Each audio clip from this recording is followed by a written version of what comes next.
All the Money in the World is a drama film and is directed by Ridley Scott and stars Michelle Williams, Christopher Plummer, and Mark Wahlberg, and this movie was great. This, for Ridley Scott, is a step in the right direction after the mistake that was Alien Covenant. And before I continue, I have to talk about the controversy that surrounded this film a month before it came out. As it was well established, Kevin Spacey was originally set to play the role of J. Paul Getty, but after all the controversial things came out about Kevin Spacey, in an unprecedented move, Ridley Scott decided to recast the film and reshoot scenes. And the actor who replaced Kevin Spacey in the role was veteran actor Christopher Plummer. And this announcement was made 6 weeks before the film was set to be released in America. So with 9 extra days of shooting and $10 million added to the budget, Ridley Scott, under all this pressure, pulled it off. And this is a testament to how legendary a director Ridley Scott is. When faced with insurmountable odds, he pulls it off in the end. Now, getting into the film, this movie was very much a performance-driven film, and Christopher Plummer gives us a great performance. With Kevin Spacey, he seemed too young for the role, and from what we saw of the performance in the trailers, he came off as blunt. With Christopher Plummer, for one thing, he suits the age of the character. He actually looks like a grandfather character. And two, he plays his character coldly, and this makes this character very unlikable. And for Christopher Plummer at 88, who is still able to pull off performances like these,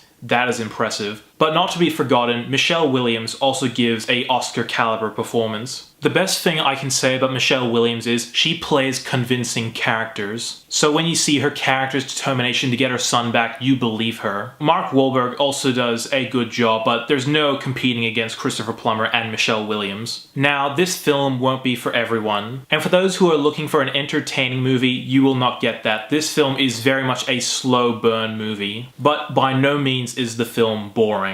While I was watching this film, I was not bored once. I felt the film ran at a perfect pace. I thought the film told a good story with the runtime it had. The film in the end does its job well. But this film is not without faults. And probably the biggest fault with this movie is the film doesn't give us a good enough reason to care about the grandson. And look, I know it's based on a true story and it was truly tragic, but judging it as a film, the film did a poor job focusing on the grandson character. At best, we only spend 20 minutes with him in captivity. The rest of the film is Michelle Williams and Mark Wahlberg trying to get this kid back. One more thing I wasn't that much of a fan of was the climax. For some reason, they tried to do a chase scene and for me, it just didn't work and the film could have done without it. But overall, I very much enjoyed this film. Like I said at the start, this is very much performance-driven. Christopher Plummer and Michelle Williams carry this movie. The film, while it takes liberties with the true story, I thought the story we got was told good enough. If I was to say what this film should be nominated for, Best Supporting Actor for Christopher Plummer,